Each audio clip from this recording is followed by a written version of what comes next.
C'est par Loïc Carvan. Merci Monsieur le Président, Madame la Ministre, chers collègues. Je voudrais saisir l'actualité de la publication du rapport de la délégation parlementaire au renseignement il y a quelques semaines pour parler de renseignement territorial, moins en tant que service, mais en tant plutôt que fonction. Le renseignement territorial, je pense que c'est un maillon absolument essentiel des années à venir pour plusieurs raisons.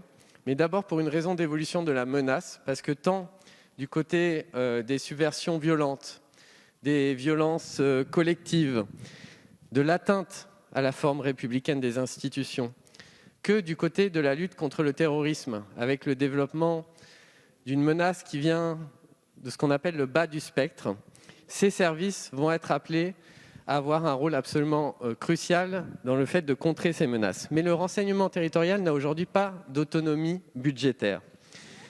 Par exemple, le budget du SCRT, le Service central de renseignement territorial, n'est pas isolé. Il fait partie de celui de la DCSP, de la Direction centrale de la sécurité publique.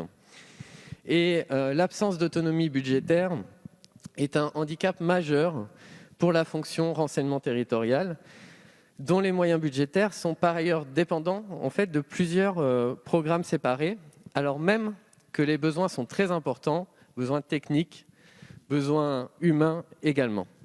Aussi, Madame la Ministre, j'aimerais connaître votre point de vue sur la proposition de la délégation parlementaire au renseignement de création de BOP dédiés au renseignement territorial, ce qui permettrait au SCRT, à la DRPP, à l'ASDAO, de disposer d'une sécurité budgétaire, mais aussi d'indicateurs de performance et de pilotage, et puis ce qui permettrait à la volonté politique, à celle de la représentation nationale, de se traduire en actes. Merci.